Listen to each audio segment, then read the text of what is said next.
Hi friends, welcome back to Pasim Rusim. Pasim Rusimல இன்னைக்கு ஒரு snack recipe பார்க்க போறோம்.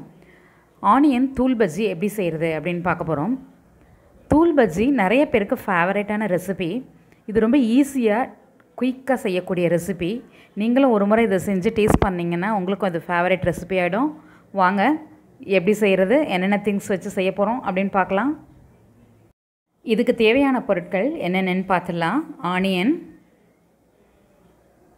கடலை மாவு, மிளகாய் தூள், உப்பு, தண்ணி. பெரிய ஆனியன் 2 எடுத்து இந்த மாதிரி நீல வாக்கில் ரொம்ப நைஸா இல்லாம மீடியமா கட் பண்ணி எடுத்துக்கலாம். அதை உதிரி உதிரியா ஒண்ணா தனித்தனியா இருக்கிற மாதிரி ஸ்ப்ளிட் பண்ணிக்கலாம்.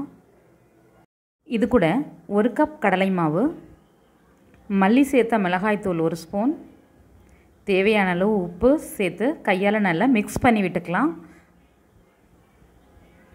இந்த மாதிரி தண்ணி சேர்க்காம ஈவனாக மிக்ஸ் பண்ணிக்கலாம் ஃபஸ்ட்டு. நெக்ஸ்ட் லைட்டாக தண்ணி தெளித்து இந்த மாதிரி இந்த பதத்துக்கு கிளறி விட்டுடலாம். ரொம்ப தண்ணி சேர்க்கக்கூடாது. ஒரு 2 ஸ்பூனுக்கு மேலே தேவைப்படாது இந்த அளவுக்கு 2 வெங்காயத்துக்கு.